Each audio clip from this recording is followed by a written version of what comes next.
Yeah, Beerson is definitely shit tier. Hey, Nick, can I ask you a question? Yeah, let's hear it. So I've been following a little bit of this back and forth between you and Richard that's been going on the past couple of weeks. I know it dates back further. Can you clue us in on what reignited the conflict and sort of where you guys are at with that? Yeah, we were actually pretty cool. It's no With secret that there JF. was. When you What's guys were that? on JF, when you guys were on JF a few Hey, when months you ask ago. somebody a Right. question, you just let them answer it, you retard. Shut the fuck up. I asked Nick. Shut Everybody, the fuck up. everybody, relax. It's Christmas. It's Christmas time, It is. everybody. Merry Christmas. And so much punching right. So much punching white. Punching white. The enemies are at the gates, and you're punching white. Yeah, go ahead, Nick. Sorry for cutting Anyway, you off. yeah. So, yeah, we were cool for a while, and I bumped into him at CPAC actually, which was in February of this year, and we talked and we kind of buried the hatchet. And then he started calling me out like last month or a few months ago, saying Nick is a literal child, and shitting on me on live streams and subtweeting me. And honestly, I ignored it at first. You could go back and watch America First. When those tweets were made, people said, "Oh, what do you think of Spencer saying this about you?" I said, "Well, I don't really care. He's not really relevant. We're not in the same movement." And just continue to the point where eventually I responded, and then I get the Wignat response, which is, "Oh, Nick's infighting again. Nick is punching right again." All that stuff. So now we're just having the irony bro versus alt right round 2. So yeah, it's interesting, Nick, because I had Richard on my show about a month ago, and he was talking to this guy Faustine. No, yeah, it actually was at my house. But anyway, I was talking to Richard on my show, and he mentioned that he was looking to, that the alt right had become sort of, I guess, incestuous, like had entered an echo chamber, and he felt it was his responsibility to reach back out. And I thought that was a good thing. And then I saw this between you and him, and I didn't realize reaching out meant fighting with everybody, like sort of directly adjacent ideologically. Yeah, well, and that's the thing. I mean, he's attacked so far me, Bronze Age Pervert, Patrick Casey, Baked Alaska, Faith Goldie. I mean, you could go down the list in the past 3 months.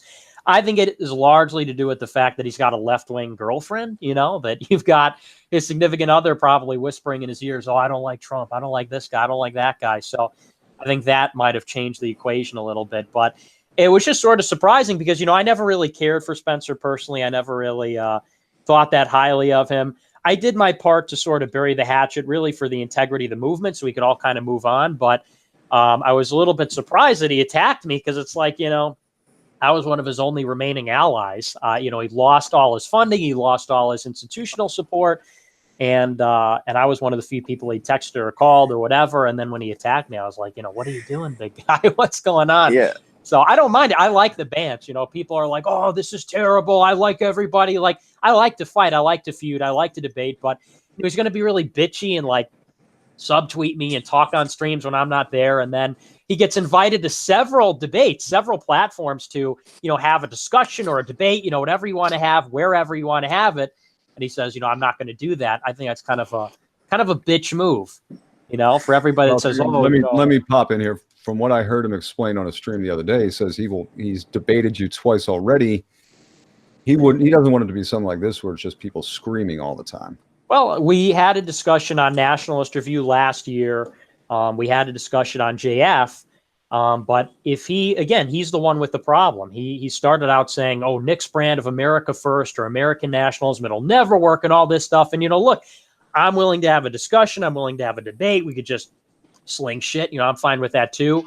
But he's been offered multiple invitations, the Daily Brap, the Kill Stream. Several people have offered to host it. And he said, I want no part of that. And look, like, I get it. If you don't want to have some kind of, ugly spat, but then why shit talk to begin with? Why go on a stream and say, "Oh, Nick's a loser. Nick is this, Nick is that," and talk about me every other week if you don't even want to have a confrontation. And what's interesting, Nick, is I just when it was going on, I went and looked at your Twitter feed just to kind of get a. I've seen you around. I know you're sort of more, I guess. I don't know. So he doesn't talk about killing Jews, right? Exactly. All the time. Right. He's sort of like the Christian nationalist type, right?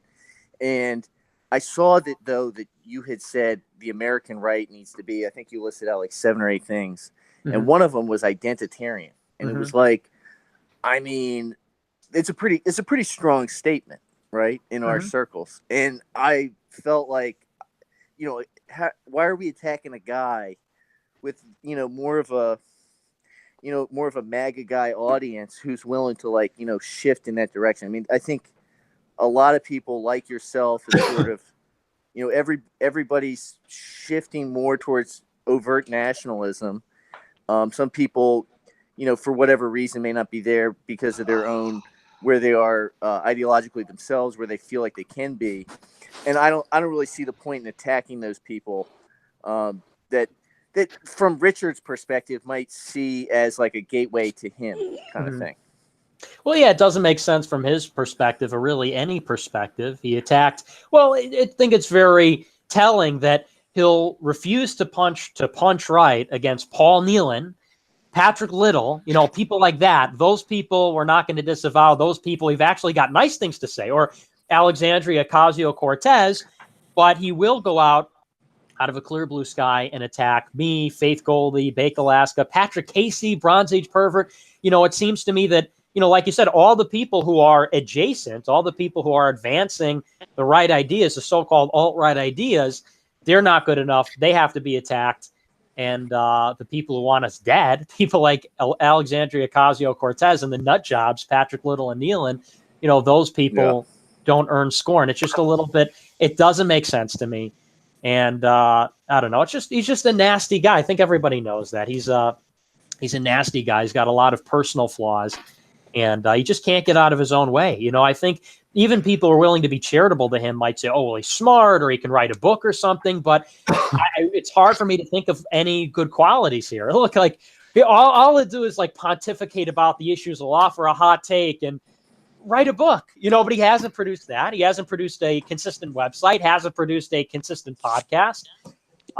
He can't keep donors. He can't keep Identity Europa. I mean, this is a person who just has a record of unmitigated failure, of destroyed personal relationships, destroyed professional relationships, public disaster and humiliation, one after the other. I don't know why anybody wants to remain on that sinking ship. I don't know. The other day somebody was saying, I was debating that retard, that Ronnie guy. He's like, you really think that Richard Spencer isn't going to take off? And then, these people are like true believers. It's like in Dark Knight Rises when Bane says, they expect one of us in the Wreckage Brother. That's like literally everybody he's ever associated with. He's left to die, left out to hang. They're in jail for 500 years. They're killed. There's something that goes wrong. And it's just, I don't know. I thought people were kind of over that by now. Yeah. No. And look, I have someone that, your buddy here points out, when I first had the opportunity to talk to Richard, I was sort of coming from being 2 months prior, just somebody in the chat who watches you guys, sort of a fan level person. Right. So it was sort of a big deal to talk to someone like him. And, to be honest, it's kind of an honor to talk to you, Nick. I've seen you now for over a year, right? I think you do great work. Now, I will say that, Richard to me has a lot of talent, charisma, the ability to talk, the really has a lot of sort of leadership qualities. He's made some mistakes. And I've been hoping that what he's doing now, he's sort of reinventing himself. He's got the girlfriend. She may be a leftist, but, most women are liberal, at least, to be honest. That doesn't bother me so much. But most women drag you to gay pride parades. I know. It's just one of the damn things. Look, wait. But he left his wife. He left his wife, who was a hardcore, Duganist, and his children. So I get that, but come on. Well, making a lot of allowances for this guy. And look, can people look themselves in the mirror and make all these allowances for somebody who's not a Satanist? He's dating a leftist. What's the big deal? A Satanist leftist. Don't forget that part. A Satanist. But this is somebody who won't stick their neck out for anybody. Won't be charitable with anybody. He's a Satanist. He hasn't earned it. Well, look. So I hear, as someone who's married and has a kid, I really can't understand going down that route. But I will say that. You almost did, though. Yeah, but I didn't, though. But you, I mean, you were risking it all. Yeah, Well, you don't get it. You don't get it. You don't get it. I have to say I that don't get it. Richard Spencer he's not a jack of all trades. He's really more a king of all trades. So I get it. There is some talent there, but he's become too much of a liability. Everybody who's crossed paths with this person, I've yet to find a single example. Their life has gotten worse.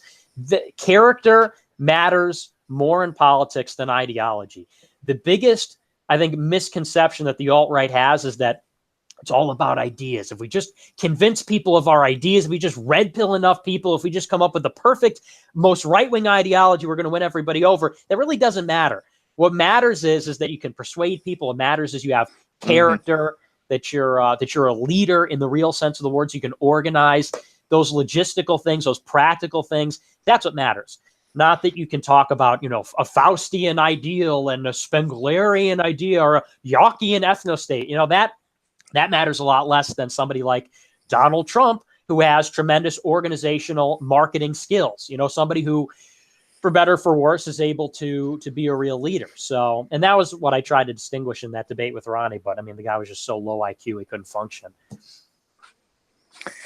Yeah, well, look, I think that's all pretty valid, and like I said, I was sort of I've been hopeful that, or I should actually more say, I've been disappointed to see that he took his new heel turn show and decided to use like the first few episodes just attacking people that I didn't see as what a unifier, man.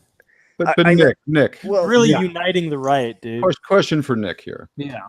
I mean, what leadership skills have you shown? What have you led? I don't know why. Wait. Why is it incumbent you're on criticizing me? him for that? I'm not claiming. I'm not saying you. I think you obviously would have leadership skills, but I think it's kind of to criticize somebody for that. Like, what have you shown and what have you led? And my role. Question as far as yeah, go ahead. One thing, and because we can all fight and everything, but I think there's a bigger enemy. Yeah. What I've seen. Are you defending Richard Spencer though? No, I'm making a bigger point here. Don't you think the left is way out of fucking control now, and there are bigger dragons to slay right now? Oh, the left isn't subtweeting me on Twitter at the moment. I got to be honest. The left might deplatform you. Sure, yeah, and I attack the left every day. I tweet quite a lot about the left, but I don't appreciate getting attacked from behind by my own. I would get it if it were just me saying, here's my criticism of everybody in the movement, but he attacked me first, and then I respond. Because from what I've seen of your show and stuff, you spend more time attacking those guys than you do the left. You just said you don't watch my show. I said from what I've seen of clips and stuff, I don't watch your show regularly. So, right. So how can you speak authoritatively on what I focus on or what I don't? I mean, my whole show. It seems like you focus more on the Spencers and stuff than you do on the left. Simply not true. My show this week was about Syria. It was about the border wall. It was about what was happening in the courts with the asylum thing that Trump did, his proclamation. So no, and you can ask anybody, can attest to this. Over the last year, I've made amends with James Alsop. I've made amends with Patrick Casey, made amends with a lot of people across the spectrum. And it was only in the last month that Richard Spencer comes after me. And again, like I said, I ignored it. I said, okay, Richard Spencer wants to attack me, like whatever. What did he attack you on the basis of what? He called me a child. He said, Nick is a literal and a figurative child. And then he went on to say that, the American nationalist idea has been tried and it's failed. And so it's some ad hominem, which I know you're not a fan of. And then it was some substantive disagreement. And I'm great with ad hominem if that's all you have, like these other guys, then it's nothing. Yeah, but go ahead. Yeah, well, it was a mix of both for about a month. And, it just kept going on, the snickering, the bitchy subtweeting. And so I responded and I said, hey, look, if you're going to criticize my strategy, which is that people get involved in the Republican apparatus and we try to hold elected office or wield practical influence, I think it should be fair game that we take a look at his approach under the microscope, which has yielded nothing and actually has brought us further backwards. You look at Charlottesville, this is when I started to wake up to these sorts of things. And I said, okay, like a lot of people got kicked off social media. A lot of people ended up in jail. A lot of people ended up expelled, fired, their social lives ruined. And everybody after Charlottesville said this was a great victory. This was such a good job. And if you disagreed with that, you were like ridiculed. I remember because I was one of the people who said this a year ago. And I said, okay, well, we incurred a tremendous cost here. What exactly did we gain? And nobody could really give me a straight answer. We raised the white consciousness, all these abstract, intangible things. And I said, well, if we're going to move forward as a movement, we have to focus on real, practical, tangible goals. And how do we get there? And so my role right now, I do a show. I don't claim to be the leader of the alt-right. I don't claim to be the leader of a movement. I claim to be a voice of reason right now. And I think people have sort of seen that, and over a year, people have come around. But, that's a fair question. People say, well, what leadership qualities do you possess? You haven't led a movement. Well, I say it's a little bit unfair given that Richard Spencer's got 20 years on me, right? For starters, Richard Spencer is a trust fund kid. I come from nothing, no connections, no real familial wealth. And beyond that, I am not claiming to be the leader of a movement as somebody is. If somebody criticizes the president and says, well, there's no wall, can you say, oh, well, why don't you run for president? And then you can critique why the president hasn't achieved what you have. Well, no, I don't think that's fair. So, and in the same way, could you say that, oh, well, if you're not a woman, you can't criticize a woman for having an abortion? Maybe you would say that because you're against moralizing. Well, I mean, spending time, a lot of time on it, what do you think's to be gained by that? I don't think I spend a lot of time, but I think it's valuable to spend. You call him a Fed, right? Yeah, well, I think you're either dumb or you are a Fed, because what he's essentially implicitly saying is that we should have a revolution. If you read between the lines, when we talked about this on Nationalist Review last year with James Alsop, he said, I said, okay, what you're doing, you don't care about electoral politics. You don't think the Republican Party is useful. How are we going to implement our ideas outside of winning elections and controlling the sovereign government? He said, well, there's other ways to change a regime besides elections. Now, what is that hinting at? That's hinting at revolution, an overthrow, secession, anything like that, anything where you talk about violence, anything where you're telling people, and he was telling people last year, people need to dox themselves. People need to send me pictures to get on my Discord server. People need to go to rallies. Anybody that's telling young men who would otherwise be useful to put themselves out there in that way, I'm automatically skeptical of. What do you think about the idea if there's a quantum mass of people, not dox, I mean, just say who they are. They can't arrest everybody. Because to me, when you're anonymous, I know what the situation is like and how much you risk in this environment for even saying something that's not communist. Well, I've been dealing with this shit, being ancient. I've been dealing with this shit forever. My magazine, College Feminist, put it on trial for obscenity 25 years ago. I mean, that was before you were born. But if everyone's anonymous, is it just in 10 years they're going to not be anonymous? How would that not just get worse? I mean, yeah, that's a good question. But to me, the real distinction is, if you're telling people to get behind the Proud Boys, for example, I think a lot of people would not have a big problem saying they're a Proud Boy unless they're in a government office. And the reason being is because Gavin McInnes, for better or for worse, has cultivated an image and a look which is inoffensive to right-wing people, to most normal people. But when you're telling people to affiliate with a movement where it's associated with the Traditionalist Workers' Party, which is run by Matt Heimbach, who is currently on the National Socialist or Death Tour. You're telling people to associate with somebody who's said, "Hail Trump, hail victory." They throw up Roman salutes. When you tell people to associate with something which is a toxic brand, that's an unfortunate word, toxic, but it is functional to say that the alt-right, this is like neo-Nazis. This is like the white nationalists. Well, there's some of them. There's some of them. But we're talking about a lot of times outliers. You familiar with the writer Steve Saylor?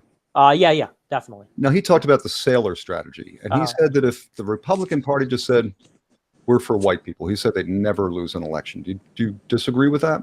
I do a little bit, yeah.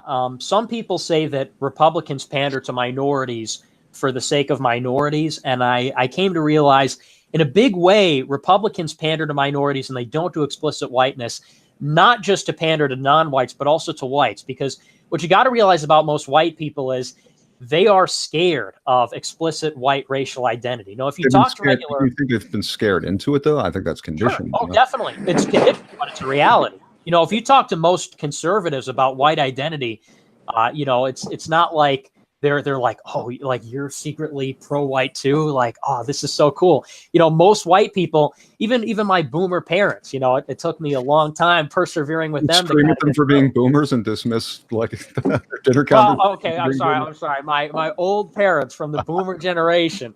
But generally speaking, I think white people are not comfortable with white racial identity. Sam Francis talked about this 25 years ago at American Renaissance. You know, white people believe that race isn't real, or if it is real, it isn't important. If it isn't important, it is bad intrinsically to talk about it. If it isn't bad intrinsically to talk about it, it could lead to very bad things. And anyway, the white race isn't even real. Race is just a construct, you know, and I think that's kind of the layers that white people are on. So I agree that we need to sort of work white identity into the mix there. But again, the reality is Richard Spencer is telling young, impressionable men, join me, come to my rally, come to the NPI conference. Everybody's going to have to dox themselves. You're going to have to, they'll expect one of us in the Wreckage Brother. One of us is going to have to die in the fire. And it's very convenient for Richard Spencer to say that because no matter what he says, he'll be fine. He's got a cotton plantation that he's inherited. He's got a lot of familial wealth that he's inherited.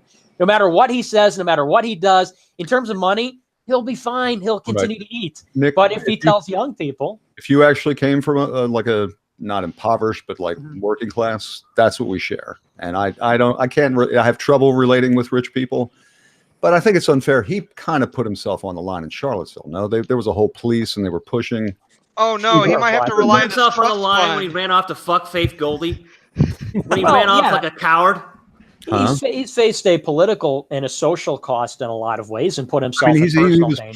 He might get fired from his job, guys. He might get fired from his job. Oh, wait. Luke, can we go back to having a serious and not a 14-year-old conversation?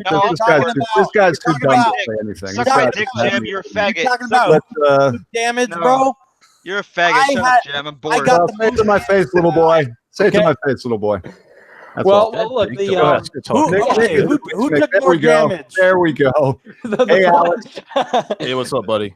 The point being is that, you know, I think it's simply irresponsible. You know, if this were a person, because you look at a guy like Baked Alaska, who I know we got off to a rocky start, but Baked Alaska went down to that Charlottesville rally. He got maced. You know, it's very rough recovery. Guess who treated him, by the way? Let's bring that up. Who was it that treated him on that scene? It was me. Oh, okay. Thank you. The TRS guy. So let's not forget that. I just want to throw that out there real fast. So we can keep that in mind. Thank you very much. Thank you. Thank you for that pertinent interruption. But it's very pertinent there. All right. Fuentes. Okay. Anyway. But the point being was Richard, or rather Baked Alaska got maced. That was a rough situation. I put a lot on the line. Oh, wait, but they said Baked Alaska might not recover his eyesight. Now, was Richard Spencer really concerned about this? Was that really hurt him? Did he organize this rally and his followers, his supporters came there and got hurt or arrested? Let's be real. He was a speaker at a rally. He didn't actually organize it. Let me but Nick, I mean, don't you realize the situation they were put into the Lions? Oh, absolutely. But you really blame him that his supporters got hurt? No, but you got to listen to what I'm saying. I'm not saying that it was his fault. Well, and I mean, it kind of seemed like you were. That's why. Partly was reckless. Yeah, allow me to clarify. Yeah. But I do believe that if you're going to ask something of your followers, you know, if people are following you, and he didn't organize a rally. Technically, he didn't do the logistical things, but I mean, people came out there to see him. Let's not play with the semantics. These were his supporters, and Baked Alaska is one of them. I could talk to, you know, many people I know personally who are very close with Richard Spencer, and he kind of leaves them high and dry. This is not really something that's controversial or not well publicized. That if you're going to be a leader, I think you really have to be responsible with the risks you're asking people to take. Now, granted, and I said this right after Charlottesville, it was the Charlottesville government, it was the Virginia government. It was unconstitutional that they declared it an unlawful assembly. And the police, if you looked at the police report 5 months afterward, the police were totally reckless in that. But, I mean, we know the risks. We know that the government's against us. We know the police are against us. And so when you ask, again, young, impressionable men with not a lot of resources to put it all on the line, I think it is incumbent on the leadership to have a vested interest in their well-being, to say, if you're going to put that risk out there, I'm going to be there for you. We're going to support you and all the rest. I don't see that happening. Right? I mean, Jim, real quick. because my phone's about to die. So I sent Richard the link, and Richard's not going to be joining. But surprise, in response to Richard getting the link, he blocked me on Twitter, which is really like for me. I'm sorry. Which link are you talking about? The link to this hangout. Oh, okay. I sent it to Richard. I figured, it's we're talking about someone. Obviously, he's a public figure, but at the same time, like, it'd be nice, to offer the man a chance to respond directly. And as your friend Nick, as your irony bros, them and Matt, they did a stream where they, mocked me for fanboying over him or whatever, and I've gotten shit for defending this guy a lot, and it's really making me think I've had it all wrong this whole time, that this guy's gonna fucking block me for this. And I've been I've sort of, like I said, Nick, like I had a problem with sort of what he was doing going after you. I thought it was the wrong approach. I mean, like you point out, like when there are guys like Pat Little that one ought to probably differentiate yourself from. And I was giving him that chance, and I think, I don't really give a fuck anymore, to be quite honest. So, well, now go for it. Baked, can you be serious for a second and show respect to each other? I got a question. Do you blame Richard Spencer at all for you getting maced? No, not at all. Yeah. Okay. Yeah, I never said. I mean, you were there. I wasn't there. Do you agree that the march, even the Nazi knuckleheads with the, and that guy was suspect. The flag he had creases and it was just taken out of a box. The guy that did you guys, you were set into like an impossible situation. The whole thing was a setup. It was a psyop. It was awful. I was at Charlottesville too. I think what Nick is saying here is like, Spencer, time and time again, sort of is part of these big events or orchestrates these things. He has such a losing record. I mean, you look at Heilgate, you look at Charlottesville, you look at.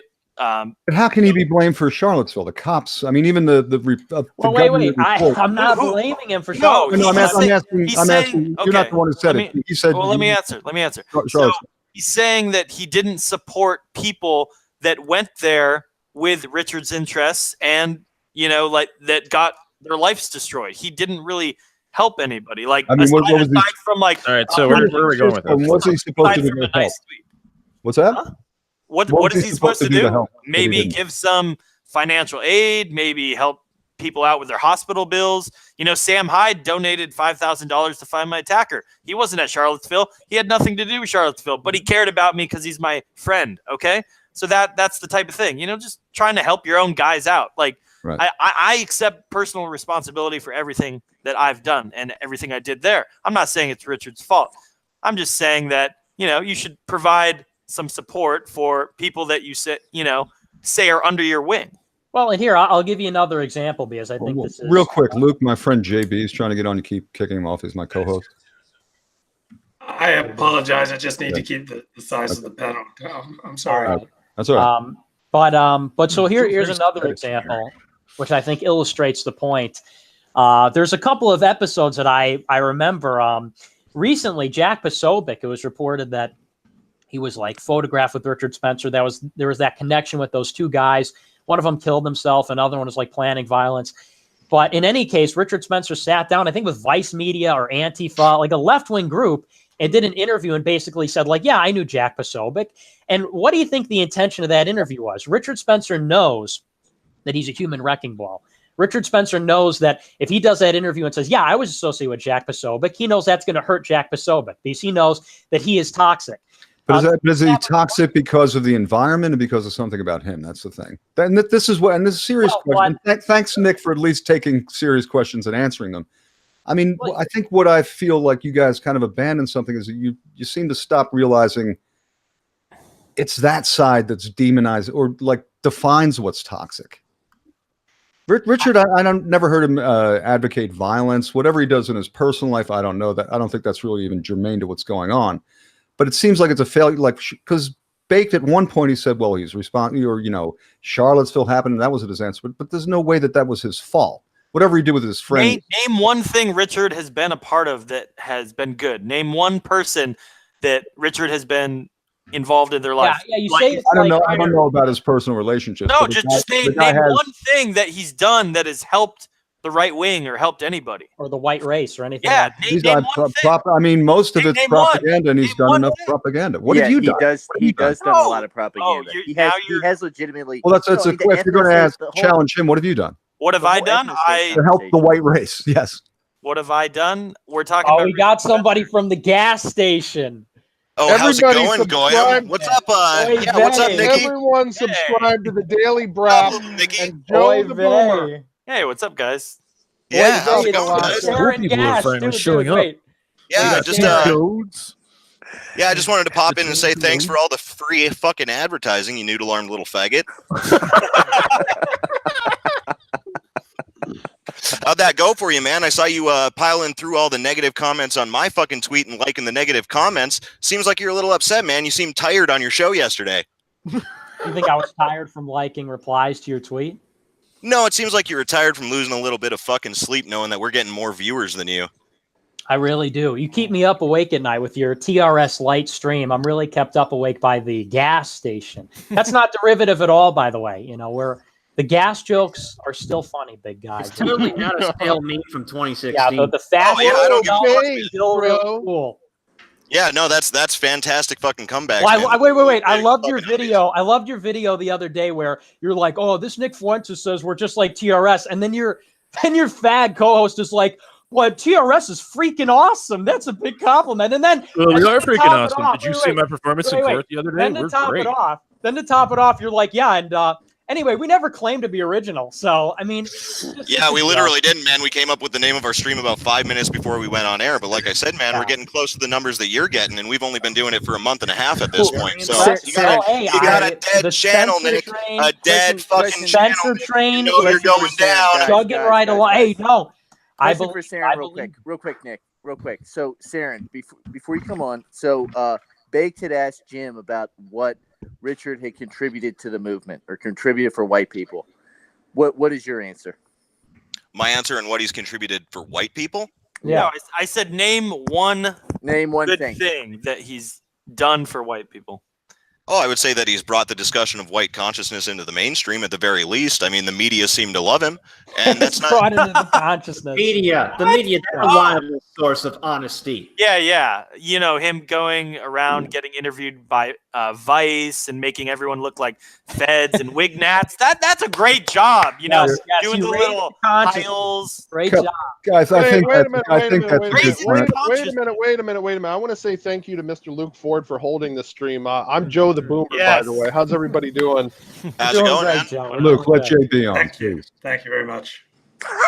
But I think that's Luke, a good point. I think that's a good point. He has actually brought some of this discussion, and I know what people like him and Jared Taylor for years. They've at least changed it from the skinhead 1990s. Somebody who's into white identity. He is articulate. He doesn't fit the image. He's changed it, and I think that's somewhat important. You think Richard Spencer did that? Absolutely, yeah. Wait. Well, that's a good point. Yeah. Richard Spencer went to his Michigan speech, and his bodyguards were the Traditionalist Workers Party. You want to pull up a picture from Google Images of the? I've never been a fan of those guys. I'm sorry. Okay, but so you say one of the merits is that he changed the skinhead aesthetic.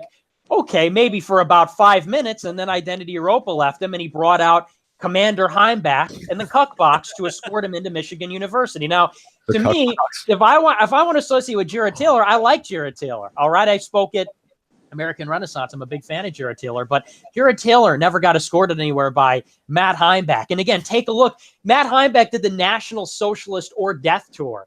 So you say, oh, well, Richard Spencer lifted them out of the skinhead thing. Yeah, and then he lumped himself in with them. They were his personal security force when he spoke at Michigan. And by the way, somebody got arrested at that speech, so it's yet another one in the wreckage left behind as the fire rises, the white revolution. So okay, so if you want to say that's a slip up, do you think that completely negates everything else, or do you think that maybe the left will seize on that to ignore everything else? I think we have to be practical. We have to understand what we're dealing with here, and you associate we do. yourself Mean with Girls Matt versus Heimbach. Richard Spencer. That's what we're dealing with. I don't understand why we're still You're having this really practical. Mean Girls versus Richard Spencer. Like, do we really need to do this debate over and over and over? Do you think that's good material? You think that's a fresh take? Hey, man, he came after. Why don't you ask him? He came after me 1 month ago. I let it lie. I don't really care what he does, to be honest. Yeah, you don't care about anything. I mean, it seems like you're really mad about it for some reason, dude. I don't really understand. Well, I mean, obviously, the Catholic traditionalism is that's doing a lot of fucking good for your movement, or whatever you consider your movement, with your Pope sucking black toes. That's really edgy. I remember when I saw that one on poll in 2016. Just like the fashion. I remember the first time I heard somebody understand Richard Spencer. And then, wait, Saren, how old are you? Wait, Saren, how old are you? Just out of curiosity. Oh, I'm a 30-year-old boomer. No, I'm 75. I'm 75 years old. Gen X, the eternal enemy. Gen X, Alex. The eternal enemy. Yeah, you've been really fucking productive. Gas station. 30's Gen X now. We're millennials, bro. Yeah, okay, I'm pretty sure I'm a millennial. Gen X millennial.